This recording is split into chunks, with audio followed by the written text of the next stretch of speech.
Hi, my name is Taylor Heron, and the company I chose to do my project over is Coca-Cola. Just some quick background and history of the company. It was founded May 8th, 1886. It competes in the beverage industry, but it specializes in mainly soft drinks. Other products include sports drinks, milk drinks, juice, teas, and coffee. It first went public in 1919, and the initial public offering was $40 a share. Some other brands Coca-Cola owns is Minute Maid, Healthworks, Glacier, and Powerade. A little background on the industry they compete in. Their main competitors are PepsiCo, Keurig Dr. Pepper, and Nestle. They compete in an international market. They are in over 200 countries throughout the world. Um, Currently, the soft drink sector of the beverage industry is decreasing with more and more health conscious consumers. They are stopping drinking pop and looking for other substitutes. Um, because of this, healthier drinks are becoming more popular, and it's causing companies to um, try to develop more products in that sector. Energy drinks are also taking away consumers. Um, Previously, consumers that would drink soft drinks because of the caffeine are now going for quicker alternatives like Monster and Red Bull. PepsiCo and Coca-Cola are affected by this more than their competitor Nestle because they're already in the juice, tea, and coffee industry more. But Pepsi and Coca-Cola are trying to get into that sector. Coca-Cola's current business model is addressing just that. They're trying to transform their products to deliver strong, geographically balanced revenue growth and value share gains. Another thing they mentioned constantly was focusing on product development to base off the current industry trends. They're investing a lot of money in new sports drinks. They just partnered with Body Armor. Um, they are also trying to develop their own products. Coca-Cola Coffee just came out earlier in 2018, but then they're also purchasing other companies or products when that becomes an option.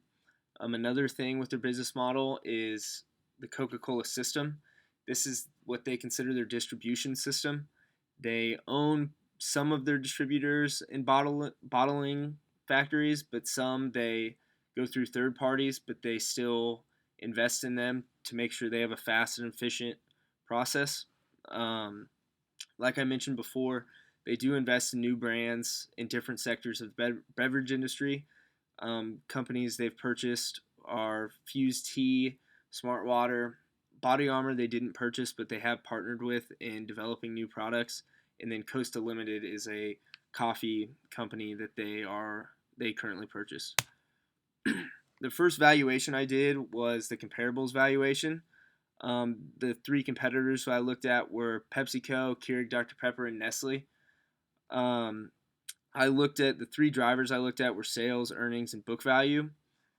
After calculating their price per share, price per earnings, and price per book, I came up with an average and multiplied that to find Coca-Cola's valuation at $36.88 a share.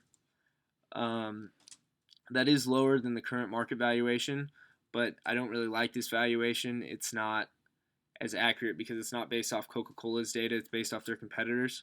As you can see from the chart, no, not one of these competitors is exactly identical to Coca-Cola, causing this data to be somewhat skewed. Not a single one of these three companies has the exact same volume in sales, that comparable of earnings or book value.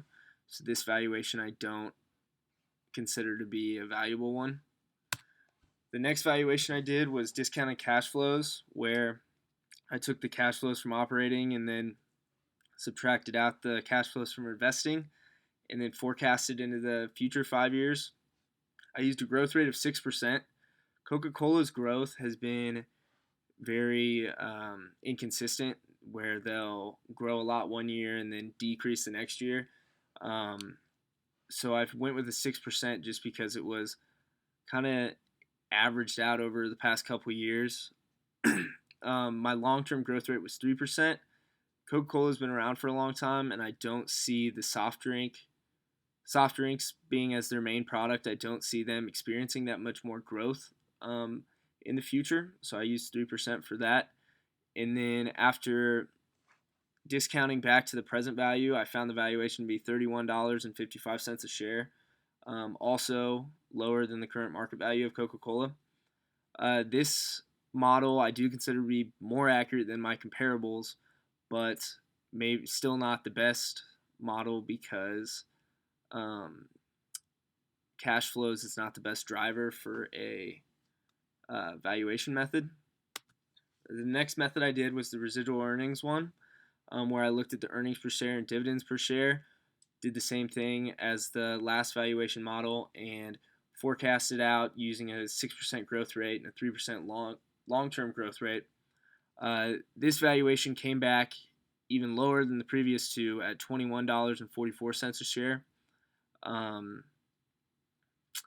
This is again lower than the market value and shows that Coca-Cola is currently overvalued by the market.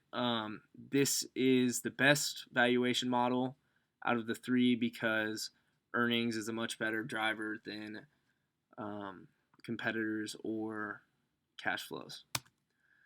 Then after recalculating the balance sheet and the income statement, I used the residual operating income model given in the project supplemental sheet.